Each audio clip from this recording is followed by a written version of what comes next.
உலக மக்கள் எல்லோருக்கும் வணக்கம். நான் உங்கள் ஜி கோபால் பேசுகிறேன். இன்னைக்கு நம்ம பேசக்கூடிய தலைப்பு என்னன்னா, செவ்வாய் பகவானுடைய பயிற்சி பிளஸ் சுக்கிர பகவானுடைய பயிற்சி. இது ரெண்டும் அடுத்தடுத்து நடக்கிறதுனால இந்த ரெண்டு பயிற்சிகளை பத்தி உங்களுடைய ராசிக்கு சாதகமா இல்லை பாதகமா அப்படிங்கிற விஷயத்த சொல்ல போறோம். இந்த செவ்வாய் பகவானை பத்தியும் சுக்கிர பகவானுக்கும் ஏன் இவ்வளவு இம்பார்ட்டன்ஸ் கொடுக்கணும் அப்படின்னா, சுக்கிர பகவான் அப்படிங்கிறது நம்மளுக்கு கலஸ்திர காரகன்.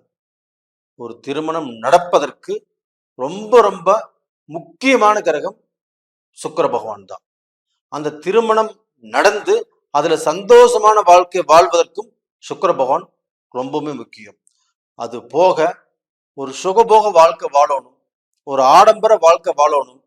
அப்படி இல்லைன்னா நம்ம நார்மலாக சந்தோஷமாக வாழணும் அப்படின்னா அதற்கும் சுக்கிர பகவான் தான் காரணம்.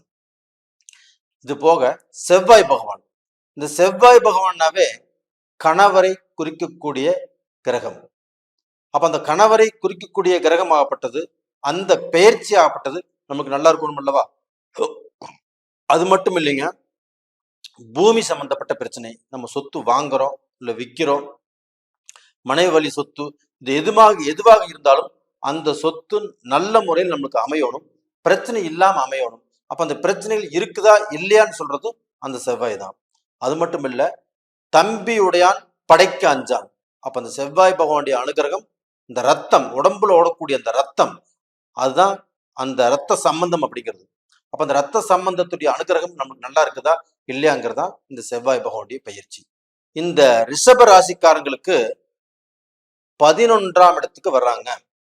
இது வரைக்கும் 10ஆம் இடத்துல செவ்வாய் சனியோட இருந்து குழப்பத்தையும் கொஞ்சம் நஷ்டத்தையும் கொஞ்சம் விரயத்தையும் கொடுத்தாங்க. அப்படிப்பட்ட செவ்வாய் ஆகப்பட்டது இப்போ அந்த சனியிடமிருந்து பிரிந்து உங்களுடைய ராசிக்கு 11ஆம் இடத்துக்கு வந்துட்டாங்க.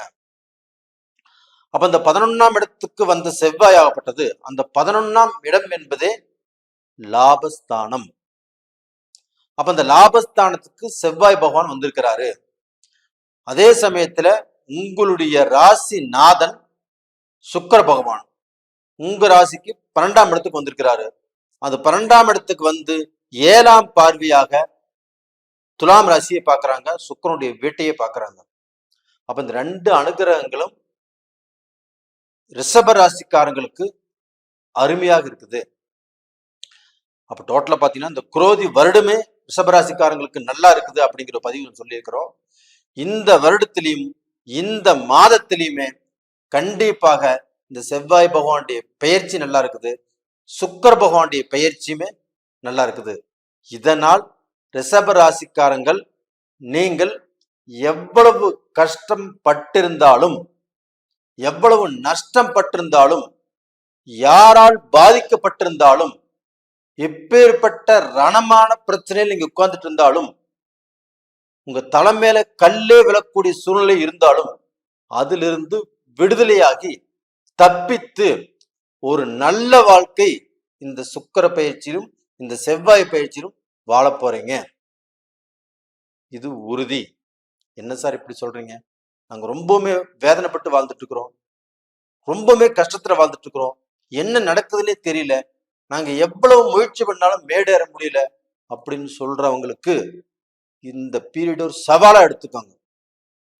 இதற்கு முன்னாடி நடந்தது எல்லாத்தையுமே நீங்க மறந்துருங்க.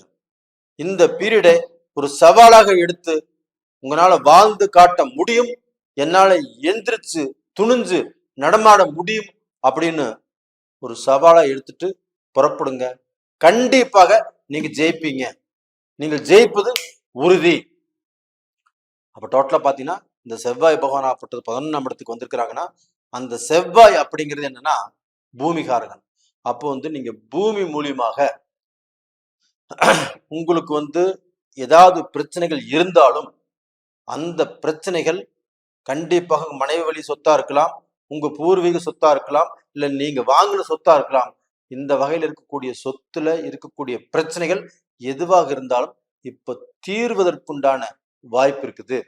அதுபோக நீங்களும் ஒரு சொத்து வாங்கறதுக்கு இன்வெஸ்ட் பண்ணலாம், ஒரு பில்டிங் கட்டுறதுக்கு இன்வெஸ்ட் பண்ணலாம், பில்டிங் கட்டி வாடகைக்கு விடலாம். இது மாதிரி வந்து பார்க்க போனா உங்களுக்கு சொத்து சேர்த்தி கொள்வதற்குண்டான வாய்ப்பு நல்லா இருக்குது. இதற்கு காரணம் என்னன்னா அந்த செவ்வாய் பகவான் 11ஆம் இடத்துல இருக்கிறது. அப்ப அந்த 11ஆம் இடத்துல இருக்கக்கூடிய செவ்வாய் ஆப்பட்டது பார்க்கக்கூடிய பார்வை உங்களுடைய ராசிக்கு 5ஆம் இடத்தை பார்க்கிறாங்க. இப்ப 5ஆம் இடம் என்பது என்ன?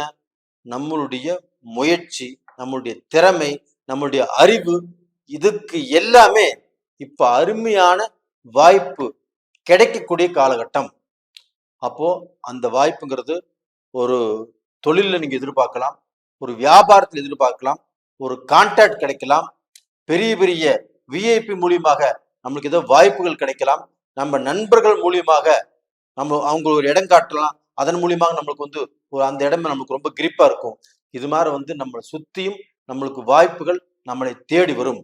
அப்ப நம்ம யாரை எதிர்பார்க்காம இருந்தோமோ அவங்ககிட்ட இருந்து கூட நம்மளுக்கு வாய்ப்புகள் வரும். அப்ப அந்த வாய்ப்புகள் மூலியமாக உங்களுக்கு தொழில் வளர்ச்சி, வியாபார வளர்ச்சி, வேலையை எதிர்பார்த்து வேலையே கிடைக்கல அப்படி வந்து பார்க்க போனா இன்னைக்கு வேலை கிடைக்கல அப்படி முடங்கி கிடந்தவங்களுக்கும், இருக்கக்கூடிய வேலையில ரொம்ப டென்ஷன், ரொம்ப ப்ரெஷர், அந்த வேலையை எப்படி செய்யறதுன்னு நினைச்சவங்களுக்கும், அதே சமயத்துல அந்த வேலையில ஒரு ப்ரமோஷன் கிடைக்கல, நாம ஒண்ணுமே இம்ப்ரூவ்மெண்ட் ஆகல, நம்ம நல்ல பொசிஷனுக்கு வரல அப்படின்னு நினைச்சவங்களுக்கும் இந்த காலகட்டத்துல ஒரு அருமையான ஒரு அற்புதமான அமைப்பு உங்களுக்கு இருக்குது. இதை நீங்க பயன்படுத்திக்கோங்க. அப்ப டோட்டலா பாத்தீங்கன்னா உங்களுடைய பத்தாக்குறைக்கு உங்களுடைய ஜென்மத்துக்கே இப்ப குரு வந்திருக்கிறாங்க. அந்த குரு பார்க்கக்கூடிய இடங்களாகப்பட்டது 5ஆம் இடம், 7ஆம் இடம், 9ஆம் இடம், இந்த 3 ஸ்தானத்தையும் இந்த குரு பார்க்கிறாரு. அப்ப அந்த குரு பார்க்கக்கூடிய ஸ்தானம் ரொம்ப அருமையான ஸ்தானங்கள். 5ஆம் இடங்கிறது உங்களுக்கு வந்து வாழ்க்கையில பிரச்சனைகளை தீர்ந்து நீங்க யார் அப்படின்னு உலகத்துக்கு காட்டக்கூடிய இடம் இந்த 5ஆம் இடம். அதை குரு பார்க்கிறாரு. 7ஆம் இடம் என்பது உங்களுக்கு கலஸ்தரஸ்தானம், திருமண பந்தம், அது போக உங்களுடைய பார்ட்னர் கிட்ட இருந்து நீங்க எவ்வளவு வந்து பார்க்க போனா நீங்க எதிர்பார்க்குறீங்களோ உங்க பார்ட்னருக்கு உங்களுக்கு இருக்கக்கூடிய பிரச்சனைகள் தீர்ந்து ஒரு நல்லபடியாக வாழக்கூடிய நேரம், உங்க பார்ட்னர் மூலியமாக உங்களுக்கு லாபம் அதிகரிக்கக்கூடிய டைம். இந்த 9ஆம் இடம் பாக்கியஸ்தானத்தை பார்க்கறதுனால உங்களுக்கு ஏதாவது ரூபத்தில் ஒரு பாக்கியம் நீங்க அடைஞ்சே தீருவீங்க. அப்ப டோட்டலா அந்த குரு பகவானாலையும், அந்த செவ்வாய் பகவானாலையும், அந்த சுக்கிர பகவானாலையும் உங்களுக்கு வந்து அருமையான இப்ப நேர்காலங்கள் இருக்குது. அது போக இந்த காலகட்டத்துல திருமண வாய்ப்புகள் அருமையா இருக்குது உங்களுக்கு. அப்போ இந்த காலகட்டத்துல ஒரு திருமண முயற்சி பண்ணலாம். அதே சமயத்துல பிரிந்த குடும்பங்கள் ஒண்ணு சேரும். அதே சமயத்துல அந்த பிரிந்த குடும்பங்களாகப்பட்டது ஒண்ணு சேர்ந்து நல்ல வாழ்க்கையை வாழ்வதற்குண்டான வாய்ப்புகள் இருக்குது. ஒரு சிலர் வாழ்க்கையை இழந்து இல்ல வாழ்க்கையை விட்டு பிரிஞ்சு வேற வாழ்க்கை நம்ம ஏத்துக்கலாமா வேண்டாமா அப்படிங்கிற குழப்பத்தில் இருப்பாங்க. அவங்களுக்கு இந்த பீரியட்ல வேற வாழ்க்கையை ஏத்துக்கிற அளவுக்கு, வேற வாழ்க்கையை அவங்க வந்து பார்க்க போன பார்த்து திருமணம் செஞ்சுக்கிற அளவுக்கு இப்ப சூழ்நிலைகள் உருவாகும். அப்ப இந்த காலகட்டங்களாகப்பட்டது ரிஷப ராசிக்காரங்களுக்கு கண்டிப்பாக ஒரு நல்ல வரவேற்பை கொடுக்கும். உங்களை இந்த காலகட்டங்களாகப்பட்டது வாழ்த்தி வரவேற்பை கொடுத்து உங்களை வாழ வைக்கும் அப்படின்னு சொல்றேன். கேரண்டியாக கண்டிப்பாக நீங்க நல்லா இருப்பீங்க. நேயர்களே, இந்த பதிவு பிடிச்சிருக்குன்னு நினைக்கிறேன்.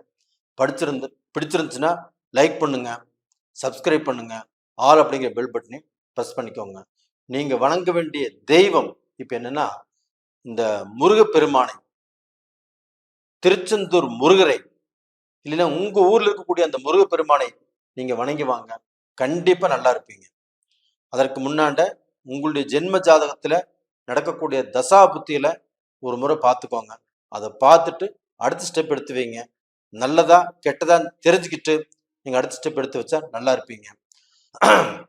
அதை தெரிஞ்சுக்கோன்னா கீழே 2 ஃபோன் நம்பர் கொடுத்துருக்குறோம்.